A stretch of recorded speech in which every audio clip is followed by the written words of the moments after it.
Hello, hello! What's up mga kugits? So ngayon, gagawa tayo ng mga Christmas ornament. Layered. Custom design siya. Ganito. Ayan, check nyo. Wait lang natin mag-focus. Ayan, ganyan siya. Layered. 3 layers to na 3mm basswood. So, ang kailangan natin is ito, Canva. And syempre, light burn. Tapos, syempre, itong machine natin na yung DIY kit MK2 na 10 watts. So, proceed na tayo. Start na tayo. Punta tayo sa Canva. Then, create lang tayo ng custom design. Custom, basta, canvas. So, basta, ganun siya. So, punta tayo dito sa, custom size. Then, set natin 2 mm. And, it doesn't matter naman kung anong size dito sa kasi magre-resize din tayo mamaya pag dinownload na natin as SVG. So 65 by 65 is good na. Create new design. Then kukunin natin dito yung mga elements ng magiging ornament natin. So punta tayo sa elements. Tapos type lang natin, ayun, Santa Silhouette. Nag-search na ako kanina. So punta tayo sa graphics. Then ayun. Ito yung pipiliin ko. Lagay lang natin dyan. Then, next na kukunin natin is pine trees. Pero, ayan, meron na ako kanina. So, kahit may kulay, okay lang yan. Tapos, next naman is sunset. I think meron na ako kanina. Check natin. Ayan, ito yung gamit ko. Ito yung gamit ko sa, yung pinakita kong sample kanina. Ito naman, try natin to. So, after nyan, download na natin. Download. Full lang natin yan. Ito gagamitin natin as VG. Tapos, gawin nating transparent background, then download. Tapos, punta na tayo sa Lightburn. Tabi muna natin to. Ito. Pakita ko ulit. Ito side. Ayan siya. Palm trees, mag-focus yan. Palm trees yung ginamit ko dyan.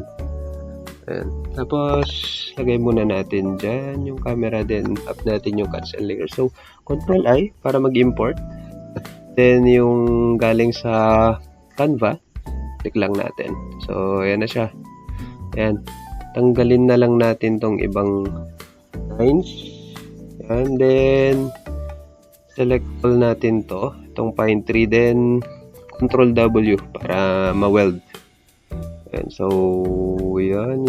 Gawin natin tong cut. Mamaya na to. So, ayan. Gawin na lang natin cut. Red layer din. Ayan. Tapos, ito, fill lang to.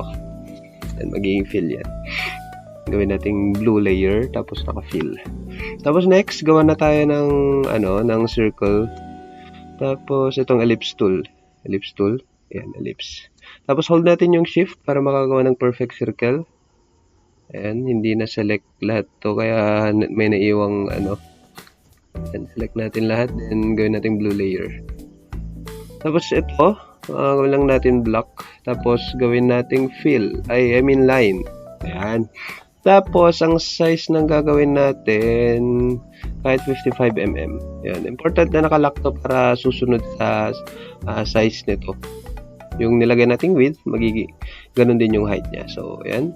Ayan, naging 55 din. So, gawa tayo ng mas maliit na bilog. So, ang gagawin lang natin, nakaselect yan. Then, click natin tong offset. Then, dapat naka-inward para dun sa loob pupunta yung offset niya. And, itong 2mm na offset distance is okay na. Ayan, click OK. Tapos, gawa ulit tayo ng mas maliit na circle para dun sa sabitan.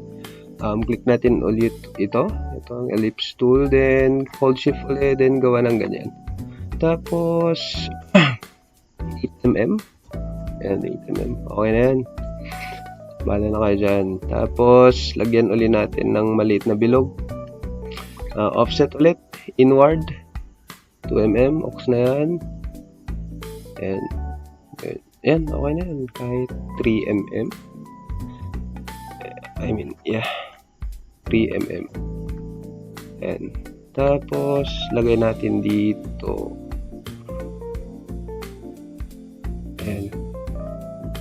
Ayan natin konti. Tapos, para magitna yan, select lang natin lahat. Tapos, ito. Tapos, align V-center. Ayan. Center na. Sakto. So, So, gagawin natin, select uli natin lahat, then weld natin para maging ganyan. Ayan. Excuse me. So, taas natin konti para hindi madami ito. So, next naman is i-duplicate natin to para ma-duplicate Control D. Tapos, hold natin yung Alt para magka-align pa rin. Ayan. Ayan. Kadikit sila. Ayan. Layo natin konti. Ayan. Sakto na yan. Tapos, next is gagawa na tayo ng parang lupa-lupa dito. Ayan. Kunin lang natin to. Then, wag natin i-hold yung shift para maging ganito. Maging oblong siya. Tapos, duplicate na lang natin para dalawa. Tapos, escape or click natin to para ma-select. Ayan. Ayan. Taas natin konti. Ayan. Tapos, mataas. Taas natin konti to. Ayan. Okay na yan. Tapos, select natin to. Then, select natin to para ma-weld siya. Ayan. Tapos next is select uli natin to para ma-weld siya dito sa outer na circle. Hold shift, then click natin to. Ayan. Tapos i-weld lang natin. Ayun, nawala siya. So, ang gagawin natin ganyan, Control B, tapos pili tayo dito. Ayan o. Ito ang gagawin natin. Yun. Tapos pag mga to, yung gagamitin, ayun, mawawala siya. So, ito, yun A or B. Click lang natin, then okay. Tapos, select natin siya, then tatanggalin natin to. Control U para ma-ungroup or ito, ungroup yan. Pag na-ungroup na, click lang natin to, then backspace. Ayan, wala na siya. Tapos, duplicate lang natin ulit ito. Ayan, sama natin yun. Tapos, Control D para ma-duplicate, hold Alt, then ayan. So, ito muna. Lalagay na natin yung pine tree natin. Ayan. Lagay lang natin dyan. Ayan. Pine tree. Tapos natin konti. Itan natin konti. Ayan. Tapos parang lagyan pa natin dito. Duplicate. Tapos invert natin. Ayan. Ayan. Parang maganda pa na dagdagan natin. Lagyan natin konti yan. Dagdagan natin ng mas maliit dito. Ayan. Ayan. Ayan. Tapos weld lang natin sila. Control W para ma-weld. Pero hindi na-weld. Na-weld ba? Ayan. Okay siya. Tanggalin natin to. Control U para ma-ungroup. Then, tanggalin natin yan. Yung maliit. Yan. Meron pa doon. Sa isa. Uy. Ayun na pala. Wala. Ayun, oh. Click. Control U para ma-ungroup. And, tanggalin natin. Yan. Ginagamit ko yung scroll ng ng mouse natin. Tapos, pag ginagrab ko, ayan, kiniklik ko lang yung yung scroll ng mouse natin, yung wheel, mouse wheel, ano ba yun? Pero pwede nyo rin gamitin to para mag-grab yung screen. Ayan, ito, cursor na to, arrow, pan or drag view. So, ayan. Tapos, ang gagawin na natin, i-merge na natin tong pine tree dito sa, itong circle na to. So, nakaselect na yung pine tree. Tapos, ayan, click natin yan. Then, Control B uli. Tapos, ayun, hindi gagana yung yun. So, ito. Kaya, yan. Subtract B minus A. Tapos, okay. Then, next. Ito naman, nakaselect na yan. Hold shift natin. Then, select natin to. Pag nag-click kasi tayo dito, ayan, nawawala siya. Control G para ma-undo. Control G uli. Ito na lang tayo. Boolean assistant. Control B yung boolean assistant. So, ito naman. So, subtract A minus B yung natin. Okay. So, next naman, okay na tayo dito. Next. Next. Ito na. Ito naman. Lagay natin siya dito. So, parang masyadong maliit tong lubid. Ang gagawin natin, pag nakaselect to, Outward naman yung ano natin. So, masyadong malaki. Gawin lang natin 0.9. Masyadong malaki. 0.09. 0.9. Yan, medyo lumako konti. 0.1 kaya. Ayan, 0.1 na lang. Tapos, delete original object para matanggal yung, ayan, nasa loob niya. Yan. Okay. Ayan na siya. So, parang mas okay na ganun yung direction. So, ang gagawin natin, select lang natin yan. Then, ito, flip. Tapos, lagyan natin konti. Tapos, rotate natin konti. Ayan. Mukhang okay na. Ayan, wait lang. Ayan. Tapos, nakaselect na to, hold shift, then select natin to. Tapos, boolean assistant ulit. Ayan. Ayan, nawala. Ito. Ayan. Gawin lang natin block. Ayan, block layer for cutting. Tapos, next may, to, kulang pa yung Merry Christmas. Ayan o. Yung Merry Christmas. Ayan, hindi nagpo-focus. So, punta ulit tayo sa Canva. Tanggalin, add page na lang tayo. Ito yung ginamit ko. Ito rin gagamitin na lang natin. Ayan. Ayan. Share. Ayan. May papakita akong isang trick pa doon sa ano. Maglagay na lang tayo dito sa baba. Ayan. Para kunwari may ano. Ayan, download natin as PNG naman to. PNG. Imbes na SVG. So, ayan. Page 2 lang. Done. Download. Then, punta na tayo. Pag na-download na yun, punta na tayo sa Lightburn. Dito natin lagay. Control-I para mag-import. Ayan natin to. Tapos, ito, para sa mga new user ng laser machine. Right-click lang natin. Trace. Then, para ito lang yung matrace, kasi ito lang yung gusto natin kunin, lagyan natin ng box. Ayan o. So, hindi na madadama ito. Excuse me. Tapos, adjust lang natin yung threshold. Fade na lang muna natin para makita ng todo yung ano. Tapos, ayan o. Diba?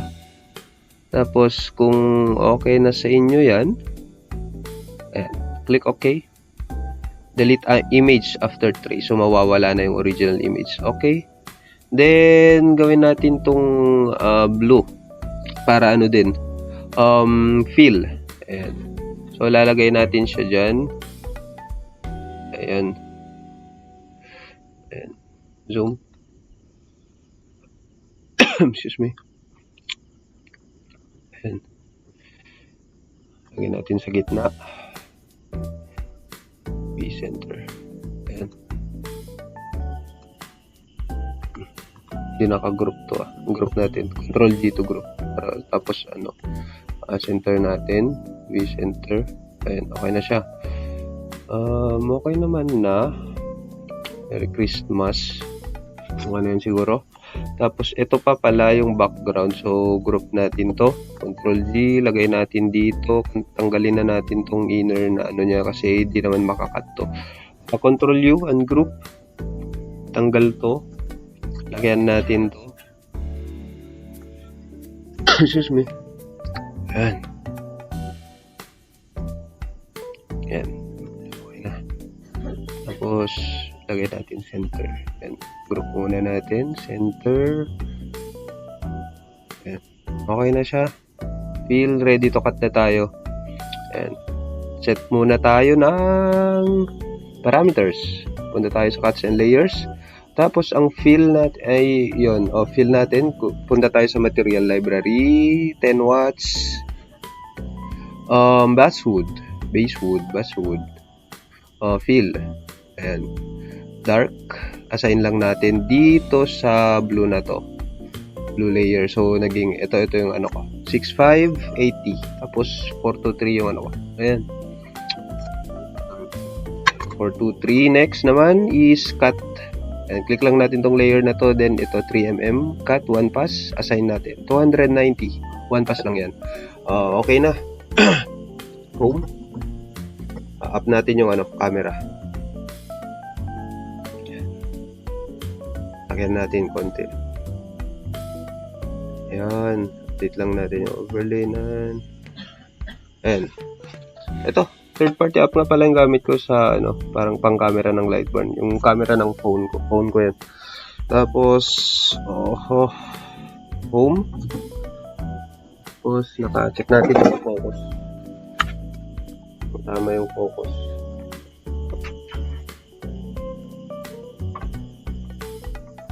Tama naman. Home uli natin before tayo mag-framing. Tapos, frame na natin. Ito dapat mauna yung yung fill. Check natin. Yan siya. Ayan, mauna yung fill natin. Pero dapat hindi ganun. Dapat siya, group. Ayan, fill groups together para mas madali yung engraving niya. Ayan. Una yun, then yun. Ayan. Yan yung sequence niya. So, 11 minutes. Fast forward na lang natin mamaya. Frame na natin.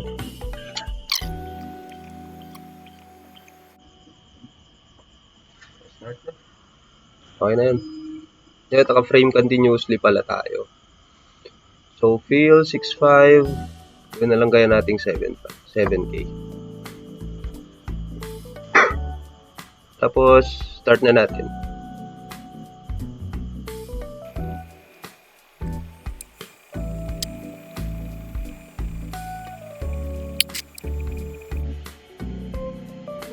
So, yun. Tapos na. Start na natin.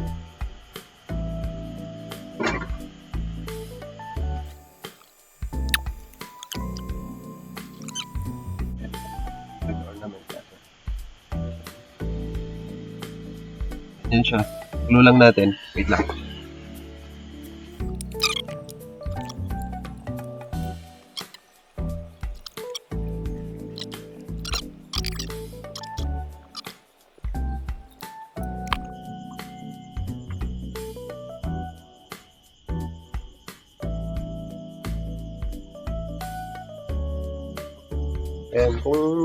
Ayan, ito na siya.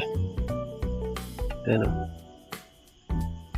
3 layers na Christmas ornament. Ayan.